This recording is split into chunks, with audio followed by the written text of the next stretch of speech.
ही रहोगे। तुम जरा सोचो, अगर तुम जैसे हो अभी, ऐसे के ऐसे, तुम्हें उठा के किसी चमत्कार से स्वर्ग में बिठा दिया जाए तो तुम क्या करोगे? तुम सोचते हो कुछ फर्क पड़ जाएगा? नहीं, जरा भी फर्क नहीं पड़ेगा। एक ईसाई पादरी मरा, स्वर्ग पहुंचा। पादरी था तो स्वर्ग पहुंचना ही था। सेंट पीटर ने दरवाजा खोला स्वर्ग का, और पादरी को स्वर्ग के भ्रमण के लिए और उपयोग के लिए एक फटियल सी पुरानी फोर्ड टी मॉडल कार दी। लेकिन फिर भी पादरी प्रसन्न हुआ कि कुछ भेंट तो दी। उसे कुछ पता नहीं था और क्या क्या चल रहा है यहां। और भी खुश हुआ जब उसने देखा कि उसी के पास से एक आयतुल्ला, एक मुसलमान मौलवी साइकिल पे ही चला जा रहा है। तो उसने कहा, अरे अब देखो फर्क मुसलमान होने का और ईसाई होने का। हम जा रहे हैं फोर्ड में, माना कि टी मॉडल है, बाबा आदम के जमाने का, जिसमें ईश्वर ने आदम और हव्वा को बिठाल के स्वर्ग के बाहर निकाला था। मगर है तो आखिर कार तो कार ही है। और फिर जो समझदार है वो इसको ऐसा नहीं कहते, वो इसको कहते एंटीक। जो जानकार हैं वो इसकी बड़ी कदर करते। तभी उसने देखा है कि रबाई फर्र से एक रोल्स रॉयस में निकला। उसने कहा, ये यहूदी मात यहां भी किए दे रहे हैं, ये जिंदगी में भी मजा करते रहे, वहां भी धन इकट्ठा करते रहे।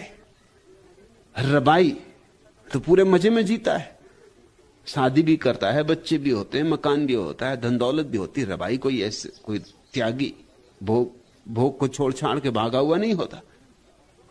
ये तो हद हो गई और ये तो बड़ी जाति हो गई। और हम जीसस के मानने वाले पहुंचा एकदम वो नाराजगी में, ईर्ष्या जन्मी। तुम देखते हो, तुम जो यहां हो वहीं वहां हो जाएगा। किसी को साइकिल पर देख के बड़ा अहंकार जन्मा था, आहा दिल खुश हुआ था। और रबाई को देखा रोल्स रॉयस में जाते हुए, और रबाई ने हाथ हिलाया। पुरानी पहचान थी, एक ही गांव में दोनों रहे थे। आग लग गई छाती में। अब उसे दिखाई पड़ी ये एंटीक वगैरह कुछ नहीं, ये फटियल गाड़ी। पहुंचा वापस, सेंट पीटर से कहा कि यह अन्याय हो रहा है। ये यहूदी दुनिया में भी मजा करते रहे, सारी दुनिया का धन इकट्ठा किए बैठे थे। और ये रबाई मैं इसे भली भांति जानता हूं, न कभी इसने पूजा की, न कभी प्रार्थना की, इसको फुर्सत ही नहीं थी। होटल, क्लब, गोल्फ और न मालूम कहां कहां के उपद्रवों में ये रहा।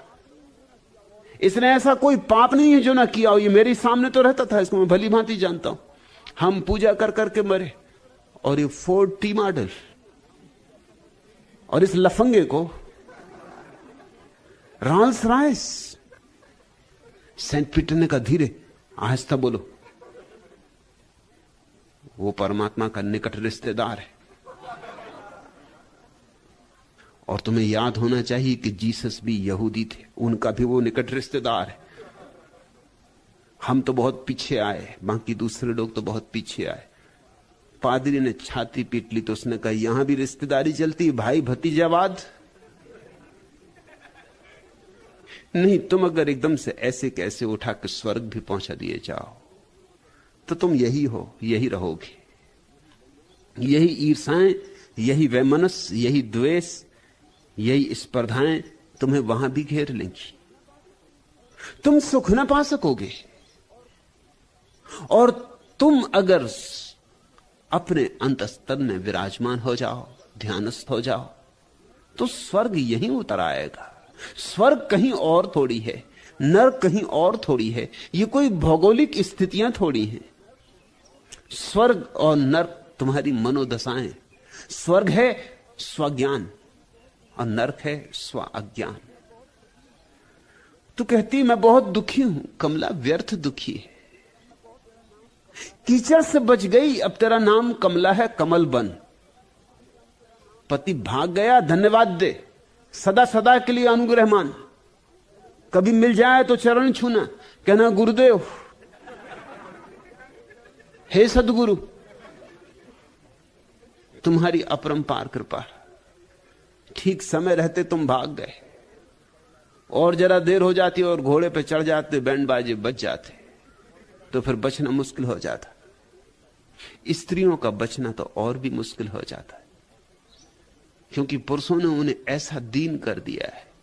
सदियों सदियों तक उन्हें शिक्षा नहीं दी, क्योंकि शिक्षित हो जाएं तो स्वतंत्र हो जाएं।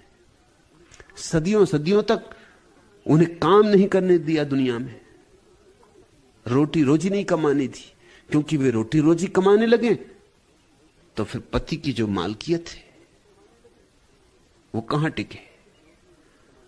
जब पत्नी खुद रोटी रोजी कमाने लगे तो फिर इतनी निर्भर नहीं रह जाती।